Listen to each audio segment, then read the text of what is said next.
All right, we got a whole box search today. Oh, they just come right out.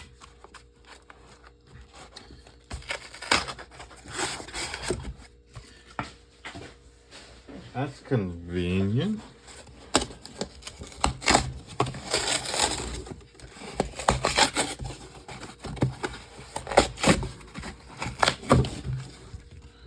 Don't know what we'll find, but the box with the holes in the top have been doing this right.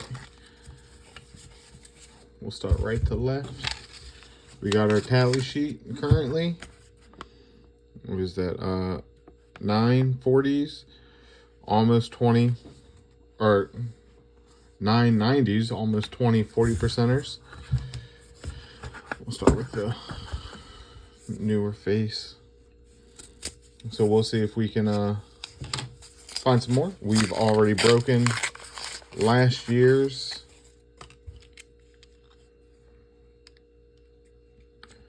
tally. This looks like a 40 already, right off the bat. 68, look at that. Right off the bat. Oof.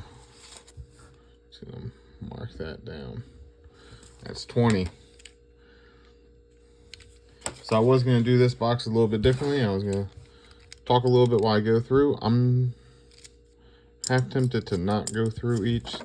So I'll just do a... But I do want to line them up. I'll take these out, put them to the side. But I did want to talk a little bit on this, change up a little bit. I was hearing different YouTubers talk about how long form content is a little bit better. And this would be the longest form content I can do. And as a big fan of Fallout, I figured I could talk a little bit about that and dive off into whatever else I stumble across. Probably finances. 'Cause that's been a big area of focus for me here lately.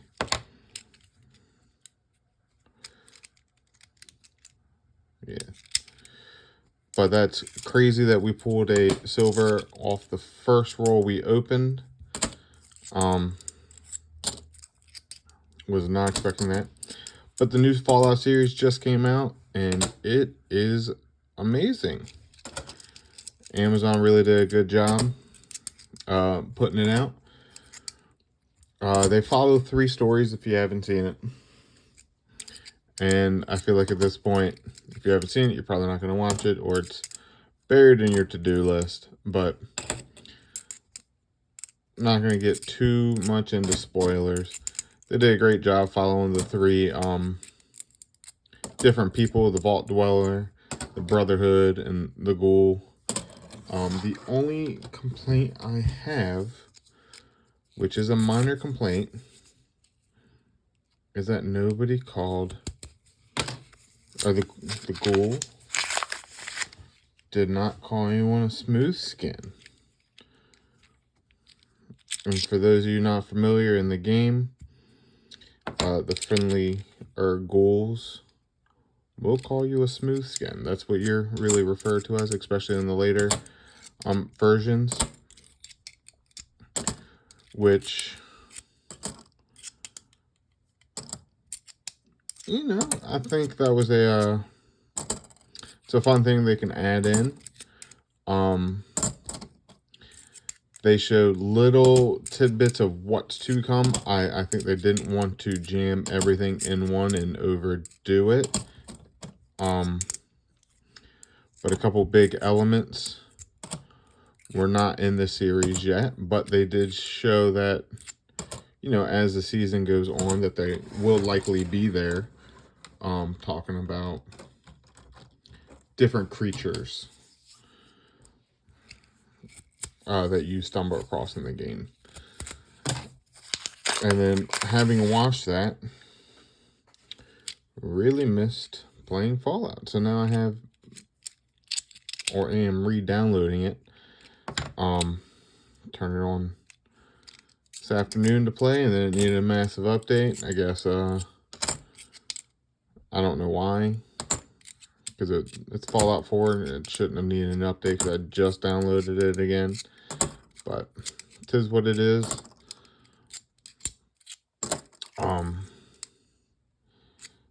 If you haven't played, it started with Fallout 1 that was strictly a computer game.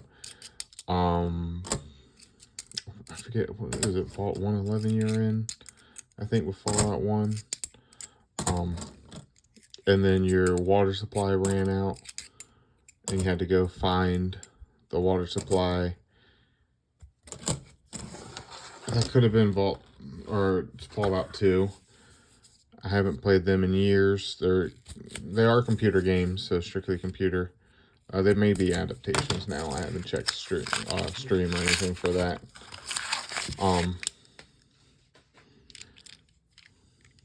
Ooh, is this a proof? No, had that thick line on it. And this one's wavy. No real reason. Okay. So they did a really good job in the making of it. Looking forward to season 2, which was already a piece of tape, it looks like.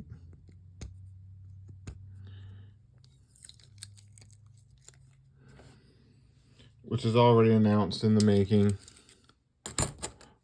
California put a bid for it to be filmed there because the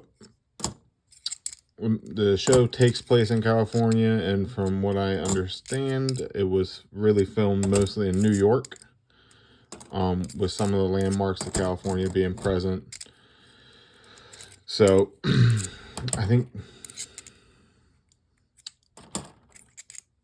the next one's going to be focused kind of in California as well. There's a couple factions that they can explore still. And I'm really hoping that season 2 is kind of goes into like New Vegas territory. With the House and Caesar, I feel like having those factions come along would be very interesting. But I don't know. It really made me want to. Well, between that, the show coming out, and Magic the Gathering dropping the Fallout cards, really made me wanting to play Fallout again. It's one of those open world games where you can run around, do whatever you want. And then the currency is bottle caps. So you drink something and you get a $1 for it. If only it was that simple. Oh, speaking of silver, for 40% pieces, I need 12. I got 3 in there.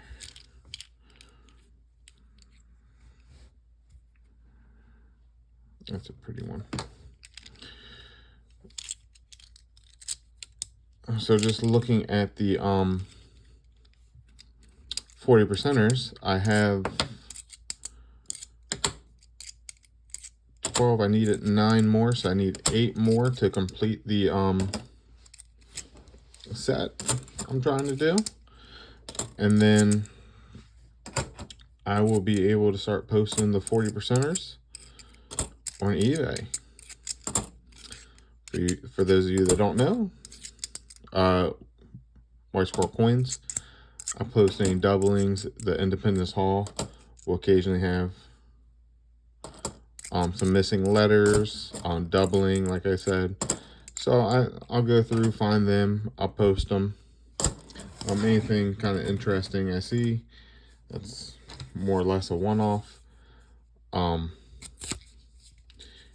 I'll post it, try to make a little bit of a profit to make sure I can keep doing this.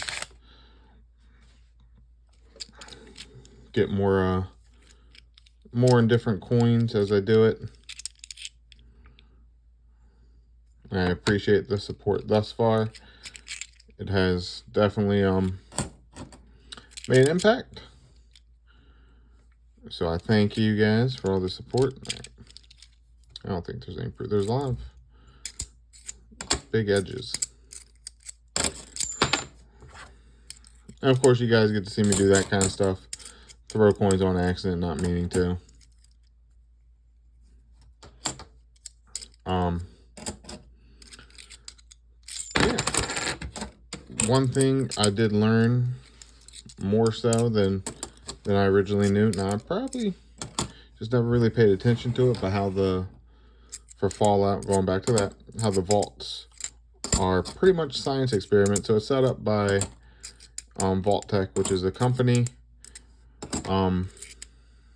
doing business selling, and each vault does a different experiment. So they're in charge of different experiments, and I didn't read all the little things growing up, the computers and the vaults and stuff, and I didn't really think about it like that. But now knowing that, it makes it even more fun to go back and realize that each one is a little bit different of an experiment, and it's all labeled out there. If you ever play the games, they have little terminals that you can access, and it'll tell you what the experiment was of that particular vault. And a lot of the people online have shared, like one of the vaults, it was literally one dude with some puppets, and that was it.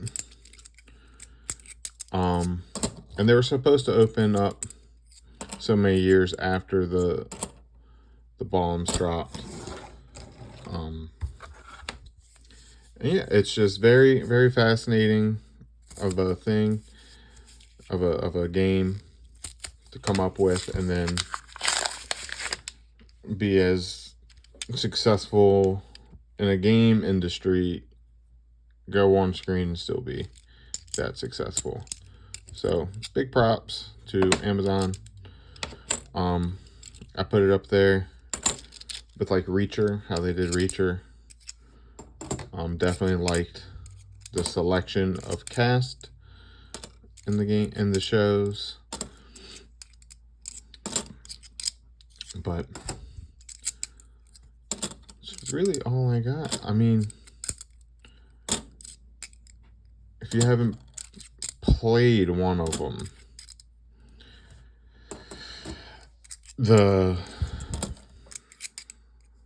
I think personally Fallout 3 has a good storyline.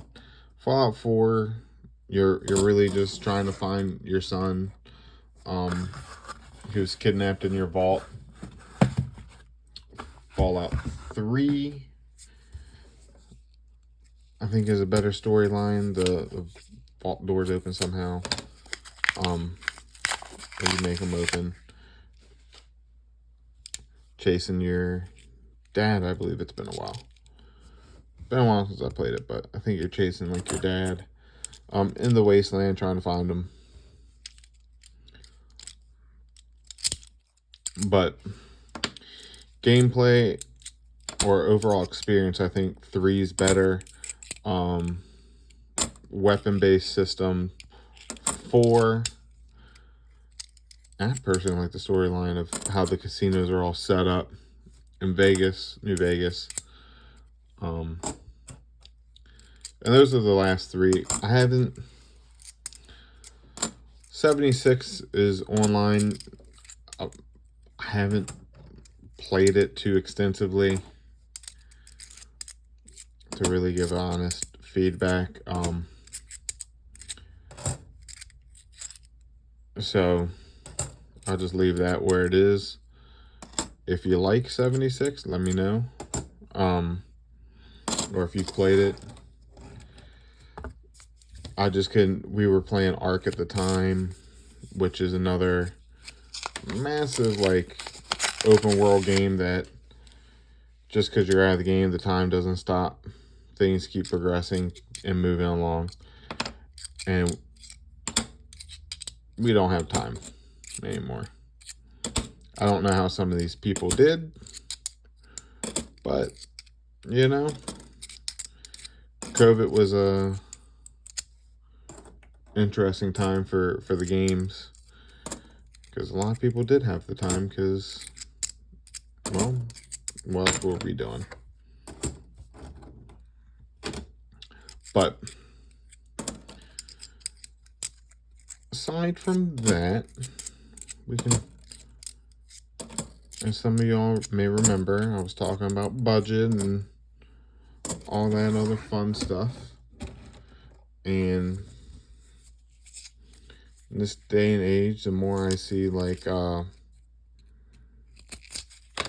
other videos and such of people, it's definitely obvious we need budgets, and we need to think about our finances in a much more direct way. As credit cards have taken over a lot of people and their finances, where they go paycheck to paycheck, worrying about paying off some of the credit card debt from not even all of it, which is definitely disheartening to try. Oh, 9. To try to get ahead, but you never can, because you can't get out of that funk of getting ahead of the credit card.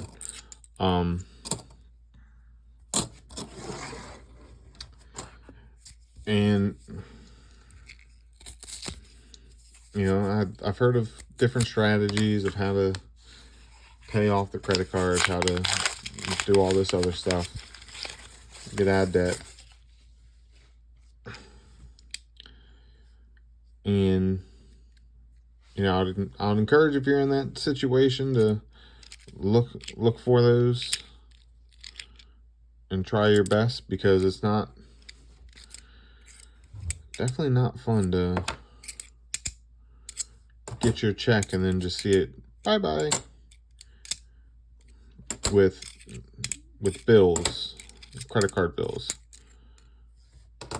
and the interest rate. Oh my gosh. Interest rates are ridiculous.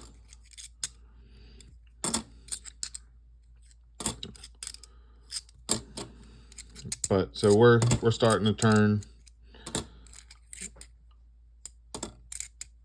that around,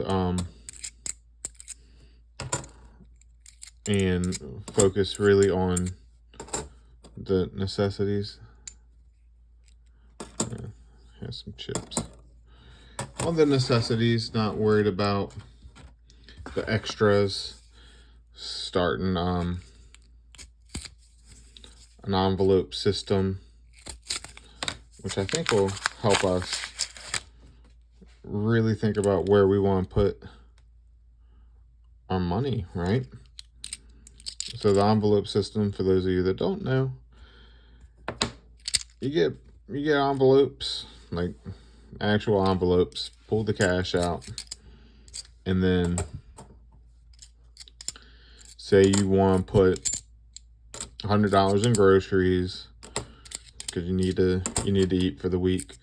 You want to put $20 in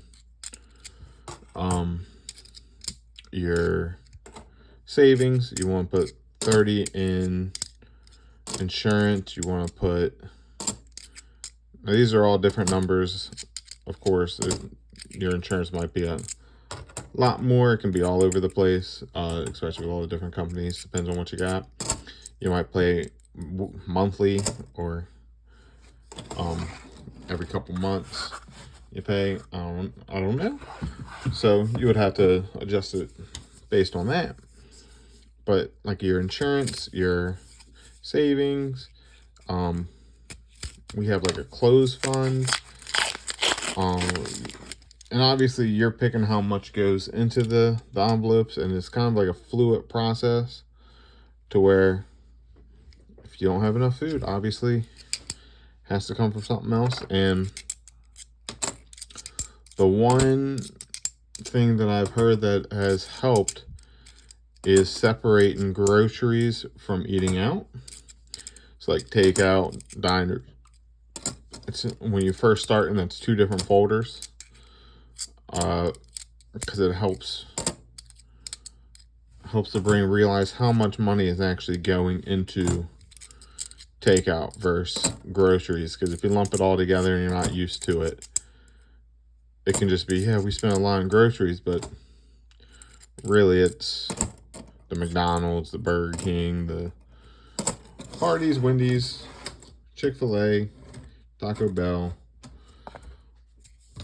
Panera, what have you.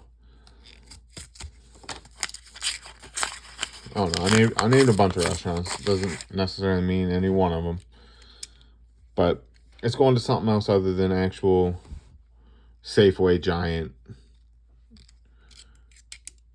grocery stores. So that's been the most helpful advice, I think, thus far, is separating those out so you can see. And then the goal is, you're not putting $1,000 in the going out fund when you have your lights, all that. So that's what's been helping us. We're about to really start that process and narrow it down with the kiddo on the way, because I want to make sure I take some money every month and invest it into their future, so they're start off better than I did. I mean, that's my goal. I didn't have a bad start, but I think, if I can provide a better start than what I had. What is that motivational quote I keep hearing? Hard times create strong men. Weak times create weak men.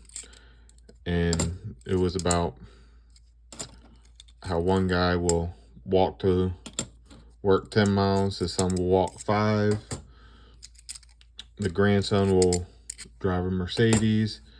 The great-grandson will be in a Lexus, BMW, I forget what car, but a more luxurious car. But then the great-grandson will be walking again. If you don't teach the actual values of hard work and, what's important. So that kind of stuck with me. Obviously not the whole quote, but the concept of it, making sure you put more in the tank than what's being called to be used.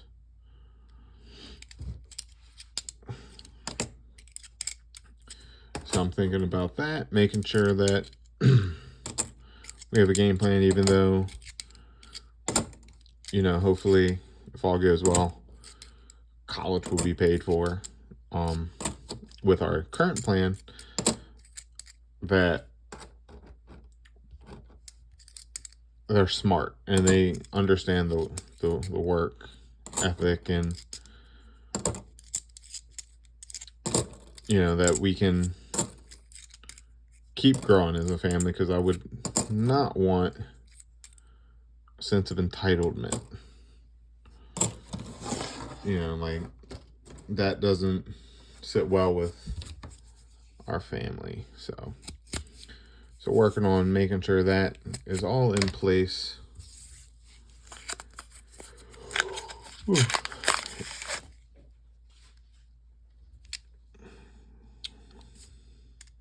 Ooh. There's some shine. That's an S. Very.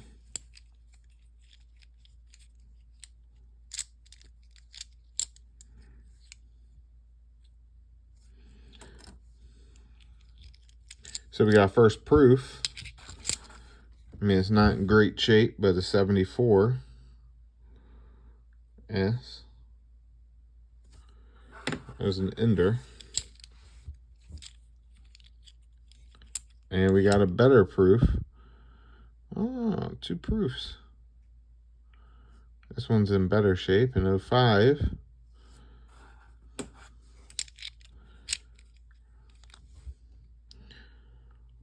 I think that will do it, but yeah, so that's also one of the reasons I kind of started this, is I wanted to hunt for the silver as a backup plan. I don't plan on selling it, but it would be a good handoff, I think, especially if I can hunt it for essentially free. You know, just take the time. I'm not worried about trying to make it big on YouTube or anything like that.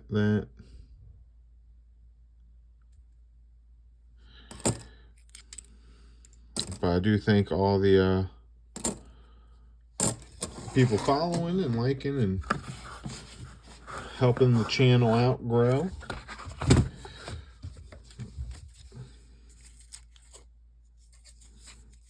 I think there is something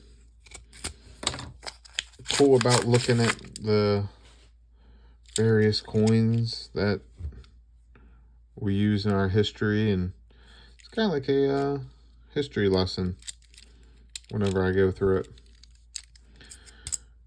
Because, I mean, imagine how many hands these coins have crossed through. Now, granted, they're halves, so probably not that many.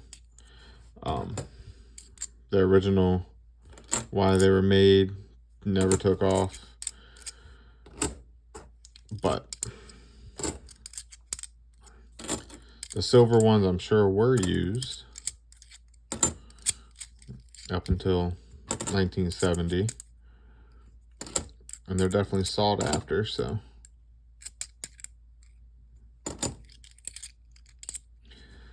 But let me know what your guys' plans on handing over a business. You know, if you guys have a business, or if you guys have something of value you've collected, how you teach the next generation about what it is and why they should take care of it. If you have that like planned out, let me know. I'm curious, because I have not figured that part out yet. Obviously, I don't plan on stopping this on the hunting, so eventually I'll have them beside me, going through, showing them how to locate and identify coins. But I don't know. Can't make it their interest, so I am curious how you would introduce them to coin collecting, or just any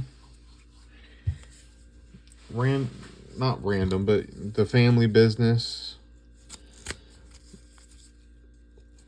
Because I feel like there's definitely different steps. The first would be introduction, you know, telling them what you do. But as far as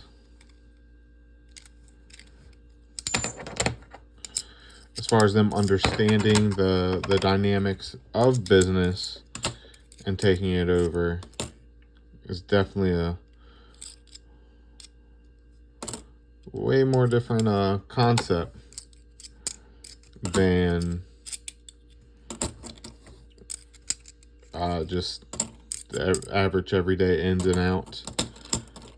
I feel like you have to know more. Like for my dad, I understand his livestock. I understand how to feed them. But as far as the ins and outs of what he does, how he does it, there's definitely a different method. And then, he always says, if you have any suggestions, let him know, because he's open to trying different things, learning different things.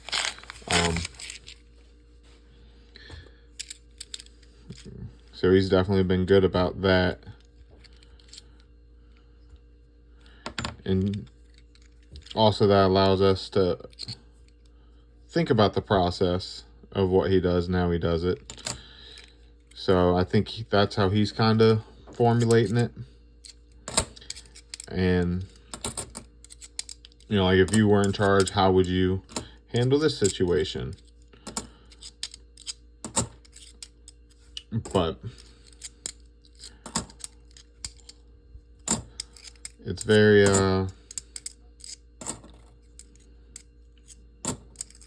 telling of, not telling, that's not the right word, knowledgeable that he would, that's still not really the word I want to use, but that's what I'm going to use, that he's able to, make the changes or understand that, there's definitely different ways to do it, and taking any advice and thinking it over, thinking it out.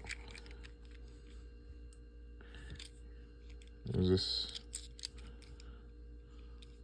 72? Looks kind of clean. So just curious how you guys would implement or go about a succession plan, I guess is. And at what point would you do it? I've seen bar rescue where, family hands over, well, for that, it's always a bar, hands over a bar to, the next generation, and then they screw it up. And they gotta make that call to Taffer to come in and try to help train and manage. And it makes me think that the succession plan wasn't really there, or it could always be that it was never gonna really work out. So that was the halfway point. 1 silver so far. We got half the box left. But yeah, that it was never really gonna work out. But there's also been plenty of businesses that, turn over, hand over, and everything runs smoothly. So I wonder if the difference there is just the care and effort put in by both parties to make sure it's a success. I feel like certain owners, they hand it over a little too soon, full reins, because they want to retire, but they're not seeing that, I'm just going to use the name Scotty, is drinking at the bar, and that's going to be problematic. I wonder if it's something like that, or if it's more of just they're definitely done, have to return to work, or they're just, I don't know.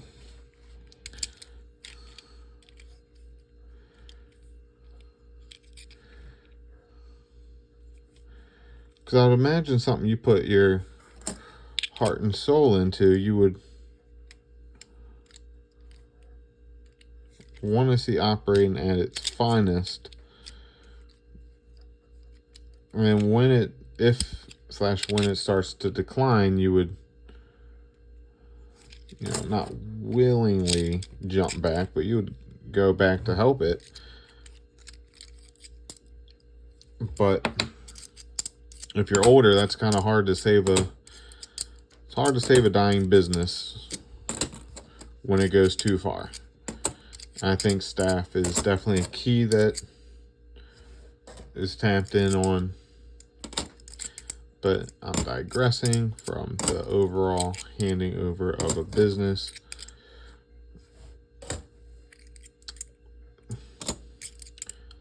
Yeah, just curious. Because like I said, I don't know if daughter's going to be into it. Don't know. But I definitely want to educate her on what I got. Eventually, here soon, I'll probably end up doing like a type of will to just really showcase, write down what I have, so there's no questions if I go like, oh, what's this, what's that, we don't know what this is. And just from what I hear, you know, I want to make it as painless as possible for them if they don't want it, to offload it as easily as possible. Of course, value in coins fluctuates so much. And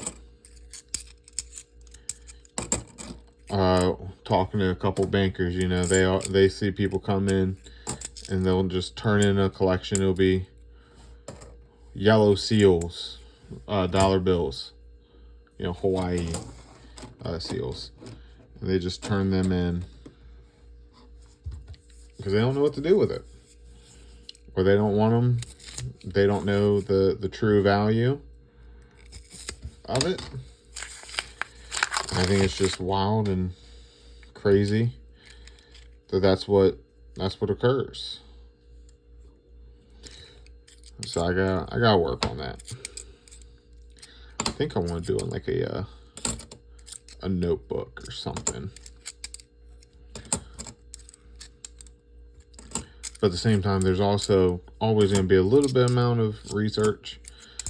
Like for these silvers, 40%, just look at silver. Half of it, that's about what you're going to get. Or a quarter of it is what you're going to get for a 40, and then half is what you're going to get for a 90. But make sure I include the years, the mint marks, if something's rare. Also will allow me to play with the collection some, so I don't see it as a lose at all.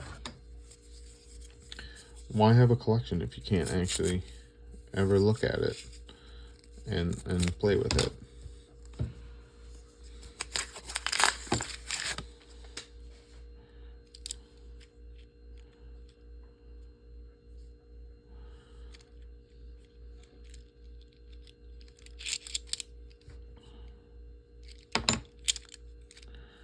Got a lot of thick brim 83s.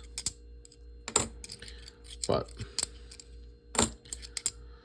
what is the most valuable or most prized, I'll say, doesn't have to be value based, most prized coin in your guys' collection? For me, it's not that it's worth the most, but it was a super fun experience. I got a first strike, what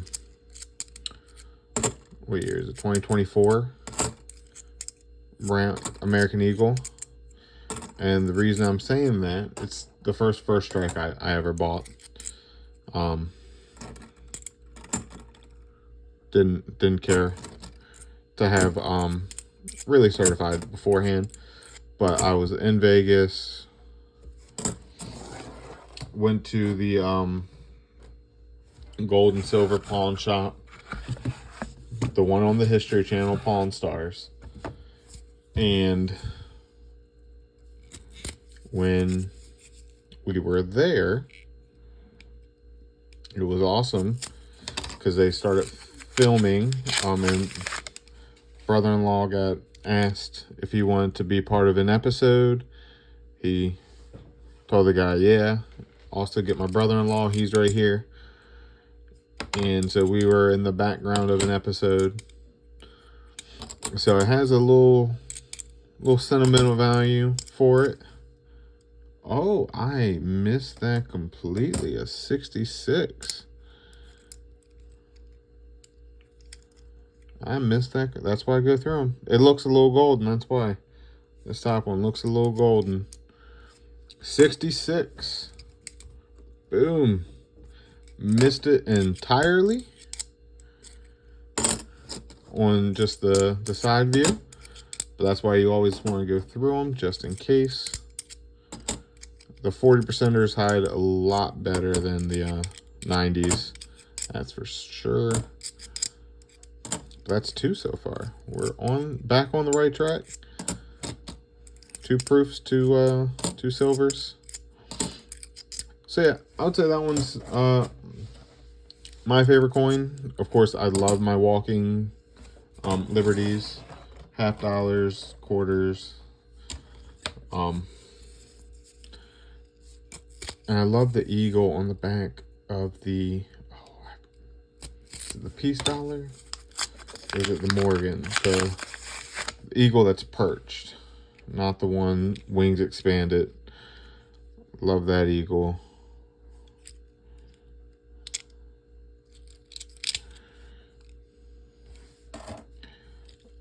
So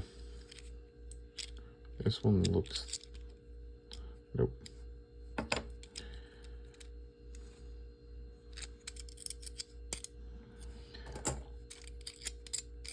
But right now, what I had started to do is I started finishing the year collection. So whenever I go to the coin show, I'll take some money. Obviously, you're gonna need that because you're gonna spend it. I'm starting to gather up all the years for the Walk in Liberty. Have the years for the Benjamin Franklins, but I'm not trying to get anything certified. God, that'd be a lot of money if I did. Some of them coins go $200.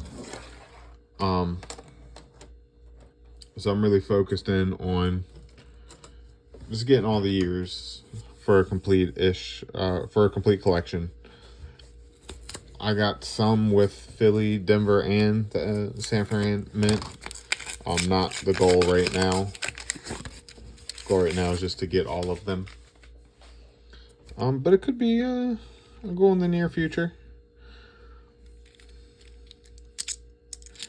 If I start finding a lot of 40%ers, I mean, I could very easily see me exchanging 40%ers out for 90 to go into the collection. And by that, I mean, sell the 40s, save up, offload, you know. Most people won't just say, hey, trade. But yeah, those would be my favorite coins. I also at a yard sale picked up a I think it was a $10 silver. I think it was grams. I don't even think it was ounces. But the dollar bill one, it was just a $10 bill. But I've since seen them, and it was the first one I had seen. So, you know, you see it, you buy it, kind of deal. But then I've since seen it, but again, I know I overpaid, but live and learn. Live and learn. What we got? 40. Just like that. Another 40. Gotta mark it. So I did pull out my other tally sheet. So I'll pull that out right at the end of this. And we can see the difference in last year and this year. But I can tell you, that's 3. I got 3 in there, so that's 6. I think I need 9 more. Or 8 more, something like that.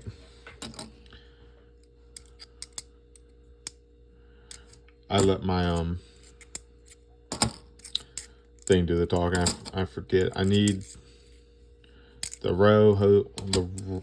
I can talk. The row holds 12. I have 6 now, so I should only need 6 more. Actually, that's how math works. You don't add up, but maybe you do.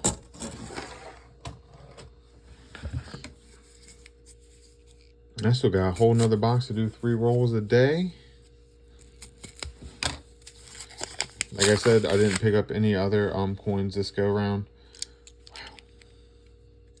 Like, how do you tell if there's a proof in there or not? There's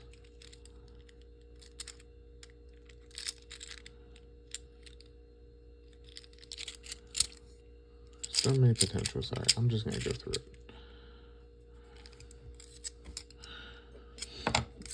And focus on the halves. I've been doing, well, really what happened was I went to call them and placed an order to order me some more, and the other guy that they order the halves for never picked them up, and they let me know that they had 1,000 sitting there right now, so, and I could come pick them up. So I did a quick U-turn, and I went over and picked them up. And because of that U-turn, I have 3 more silver already. So that was a good U-turn. I wasn't far away. I had just passed it, and that's what triggered me to, hey, I need to call them to place an order. And when I did, they said they had coins I could pick up right now. It's not a deal I'm turning down.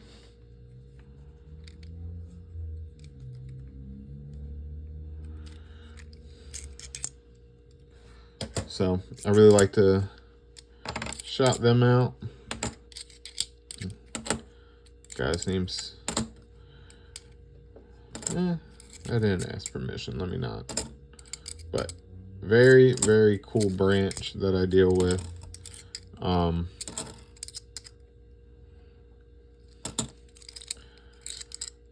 So very good in customer service. I did leave them a very good review, which I just got a notification that it already has 100 views, that review. So happy I could do that. Don't know if that actually really truly helps them. Just people see that, hey, the branch is thought of positively, which in the banking world, I'm sure that might be silver right there. That helps. Nope.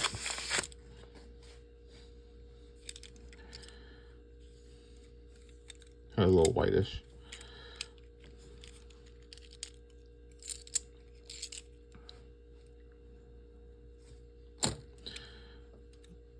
Sure it does help them in some way that I'm not necessarily familiar with. Maybe it gets them another account to be open there.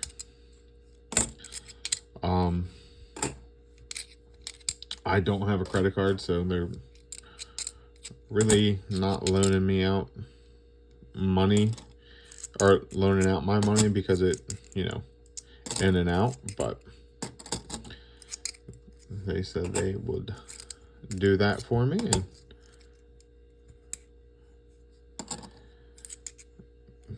those kind of working relationships you need to develop to be able to get into this, just because you can't order it on your own. I guess if you live close enough to the reserve, you might be able to. But who's to say they don't just give you a box of whole new coins? Which would suck.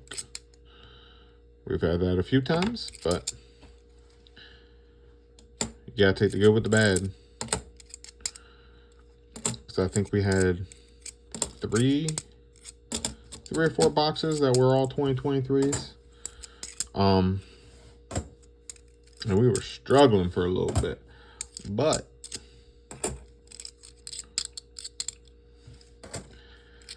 we made it work. We got going, and now we're being blessed. That's a D. By the good Almighty, with a lot of finds in the recent hunts. We have 3 already. We still got 10, 11 rolls left, not including this one. So, never know what you're gonna come across.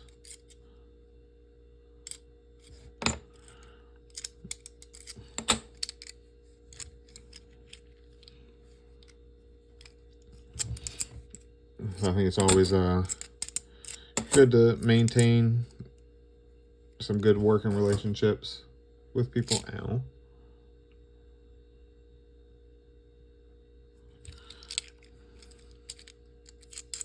Had something stuck in my finger.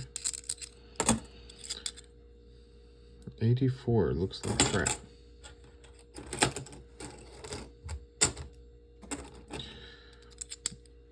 And that's just a general thing. Like, I don't even know if they teach the golden rule in school anymore, but I feel like they should. Treat others how you want to be treated. Let me know, teachers. They still do that.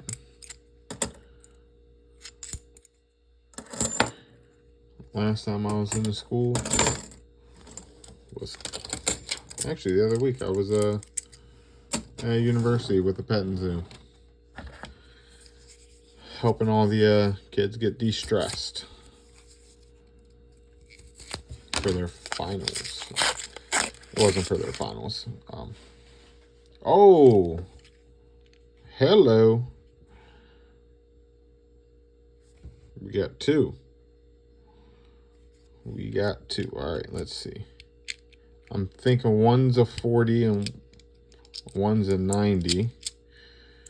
I'm going to set these down. Let's see. Both 40s. 68, 67. Wow, dropped. So we're getting even closer to the goal. I think that might be the first time I found 2 silvers in one roll, too. That might be the first time I found 2 in one roll. That's it's amazing. Like I said, this really could have been somebody else's box very easily. I'm sure he would have been happy had he got it, but they did not pick it up, and therefore I am counting it as a win. And again, the boxes with the holes I have been super blessed with. All right, I'm gonna. Yes, you can't see them; they're still there. Boom. Trying to make it easy for me and knock all the stuff over.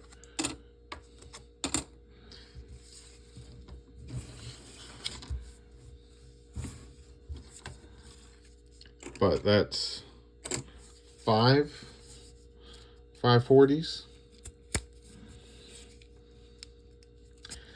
I think it's $6 a piece. That's 30 bucks sitting right there that we found, roughly, give or take.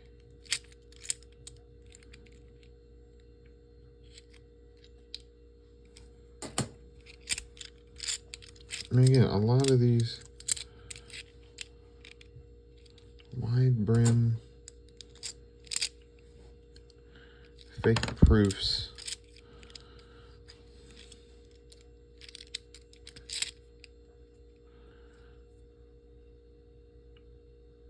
That was all scratched up. Okay. Back to your daily hunt routine. But one man's misfortune is another's fortune. I know it usually is with trash, but coins aren't trash. Wow, dropped it. I'm trying to see if it's an S. D, nope, just very shiny. Had the matte polish.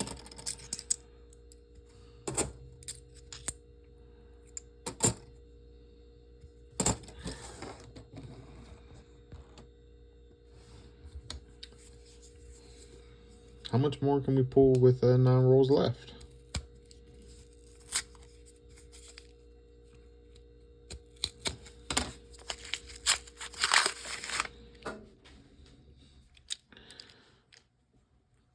Oh, I didn't mark the proofs either. There we go. Mistake unmade. We're still in the video.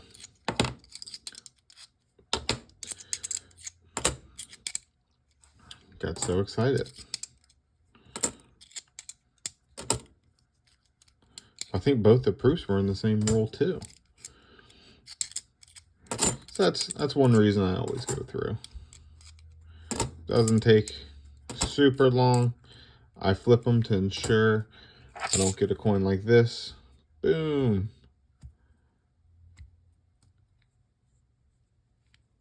It's not like trick magic coin. They're going for like 10 bucks on eBay.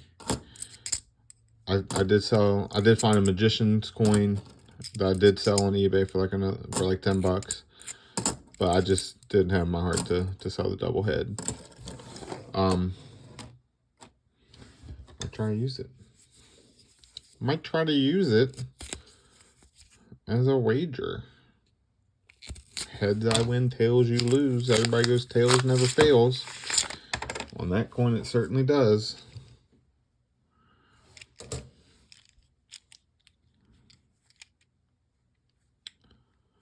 But yeah.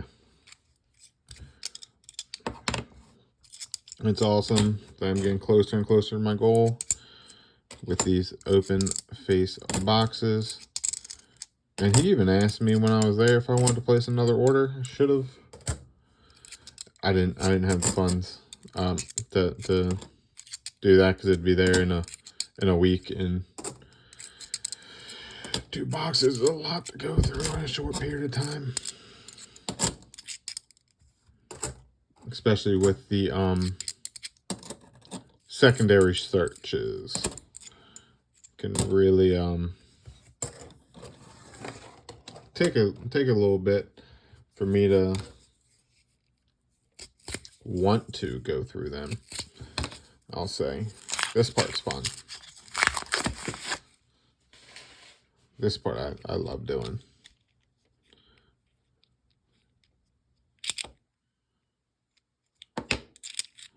So it's definitely that second part where it's going through looking for the errors. But gotta do it. No stone left unturned. But I have sold some wild coins through my eBay. So, like I said, that is helping me fund the next box in a way. I started with I think I started with 2, but then I started keeping coins, and then it quickly went down to 1. So now I'm back at getting 2 easily. So it's definitely made an impact. I can't thank you guys enough for the support, for the likes, the follows. Not paid on YouTube. Not really caring to be paid, but I'm not. No sponsors, nothing like that.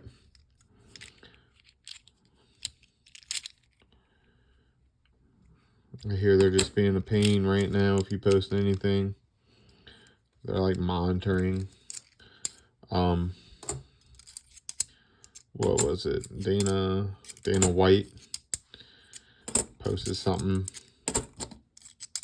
People are calling them up to take it down. When you run a business, people just want to, I don't know. I'm glad it's just me and my coins and you guys listening. But we got what, 5 so far? Yeah, 5. Let's see if we can make it 6 in the last 5. Maybe 7, 8, who knows?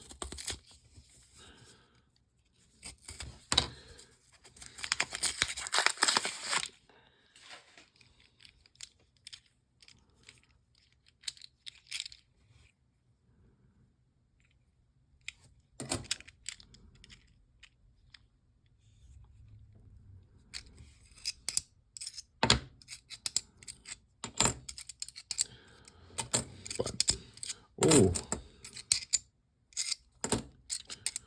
So we're having a,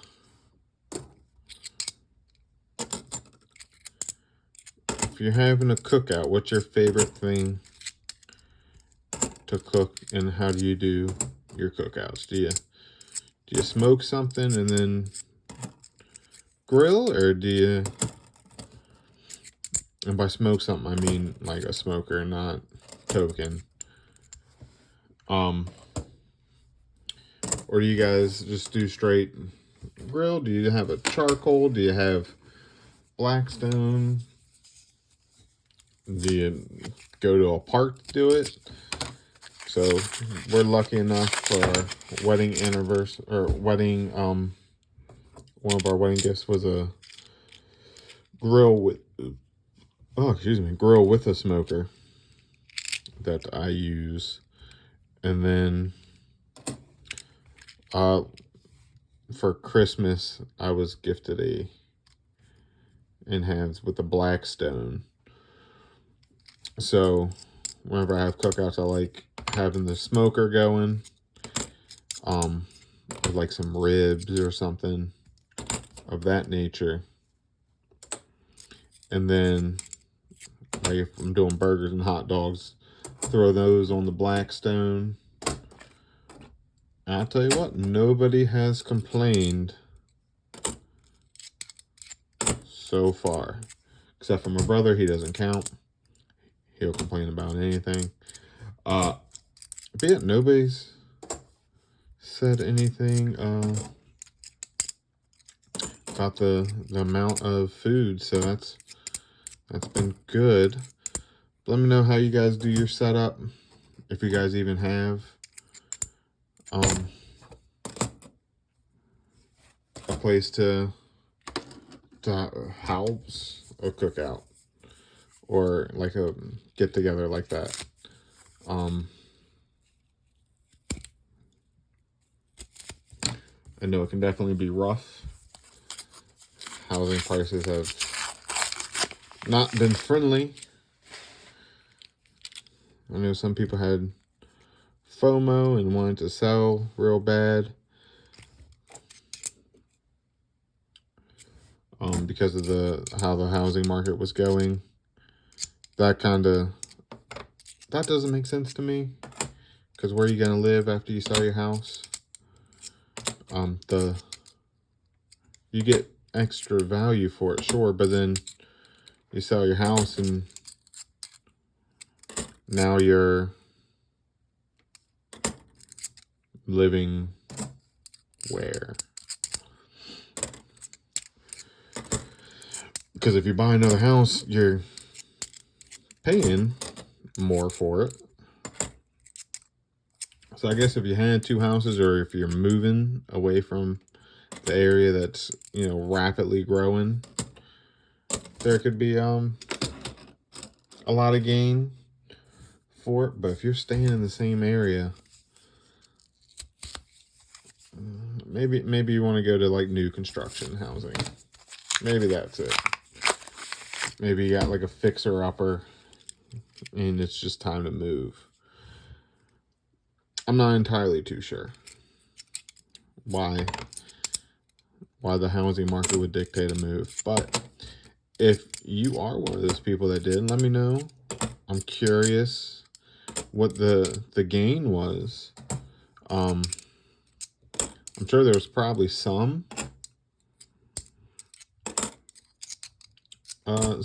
benefit if you did do it. Especially if you had the house for a couple years, you already had some equity on top, and then the over asking, I would imagine, would even out. But depending on what kind of house you went into, I could see it being roughly the same. You know, no true adding value last roll. But maybe you downsized.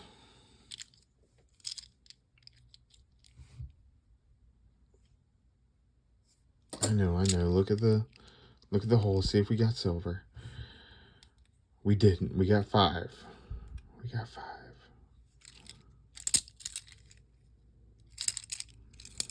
So 5 silvers for the box. That is wonderful.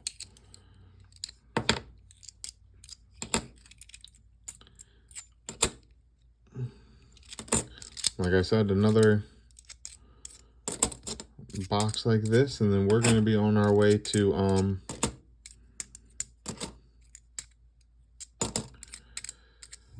selling silver.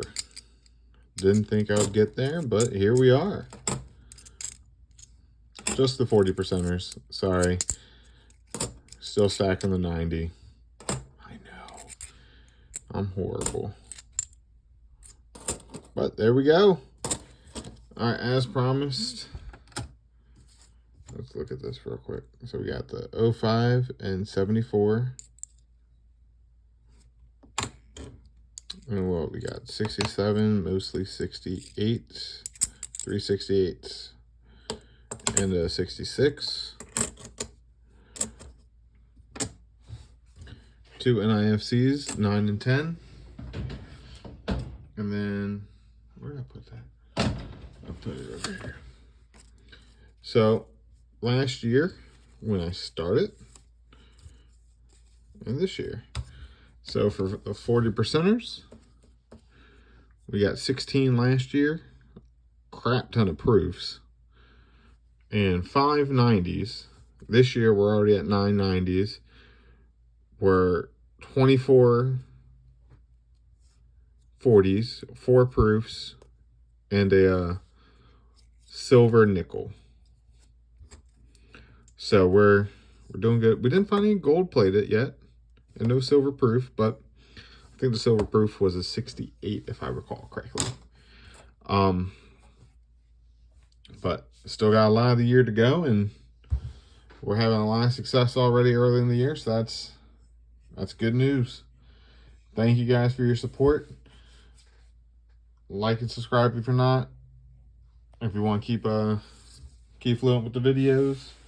And I'll catch you guys in the next search. We got a whole box of halves to go through. 3 at a time.